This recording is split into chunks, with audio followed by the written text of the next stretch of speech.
Përshëndetje, në videon e sotme doja të ndaja me ju disa teknika të vogla që unë përdor për të hequr gjelin e thonjve. Unë i bëj vetë thonjt me gjel në shtëpi, kam gati 3 vjet. Besoj e shikoni që një dorë është me thonjt pak më të gjatë dhe një dorë është pak me thonjt më të shkurtër. Është sepse sa herë dua që t'i bëj me gjel, gjithmonë do thyen, kështu që nuk është se përbën ndonjë problem shumë të madh. Rëndësika që dora duket e pastër. Nëse unë kam një javë që i kam bërë thonjt me gjel, edhe gishti i madh kishte filluar që po merrte edhe po ikte pjesa e gjelit, kështu mendova që ta bëja përsëri dhe në këtë mënyrë t'ju tregoja dhe ju në video. Produktet që do ju duhen janë një disk pambuku, aceton, letër alumini dhe një shkop si ky, por mund edhe mos të jetë nevoja ta përdorni, kështu që nuk është që duhet me patjetër. Si fillim, mundohuni që të hiqni vetë sa të mundeni pjesën që shkëputet nga thoji juaj, pra gjelin që mund të shkëputet nga thoji juaj. Nëse dëshironi, futini edhe 5 deri në 10 minuta në ujë të ngrohtë ose pak më të nxehtë, po jo shumë të nxehtë, duart në mënyrë që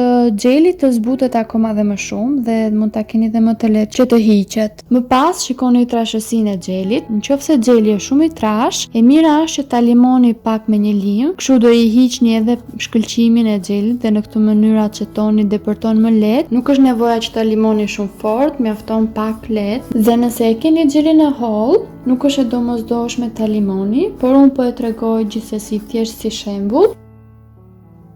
Pambukun unë e pres në 2 pjesë, sepse është i madh, kështu që pjesën tjetër e ruaj për gishtat e tjerë. Hedh pak aceton dhe duke qenë se gishti që po bëj është nga dora e djathtë, që e kam çik të vështirë të punoj me dorën e majt, e vendos poshtë dhe më duket më e thjeshtë që të shtrëngoj fletën e aluminit pastaj.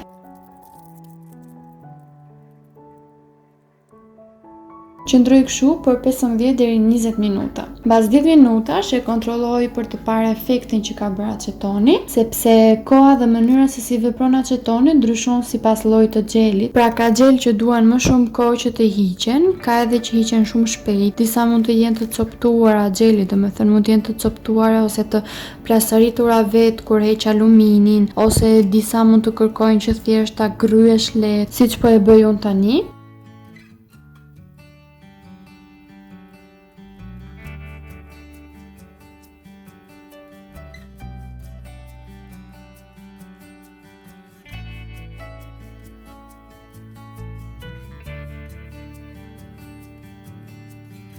Nëse shikoni që ka ngelur pak nga baza e bardhë e gjelit, mund ta limoni pak fare në mënyrë që t'ia hiqni, por shumë lehtë, që mos të gryeni shumë sipërfaqen e thojit të gishtit tuaj natyral.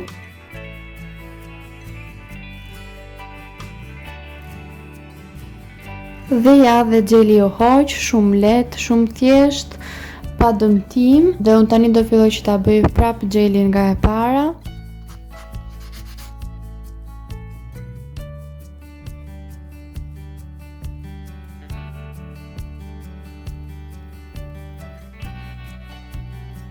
Shpresoj që kjo video t'ju ketë pëlqyer dhe këto teknika t'ju hyjnë në punë. Unë ju falenderoj shumë për shikimin dhe ju them mirupafshim deri në videon e ardhshme.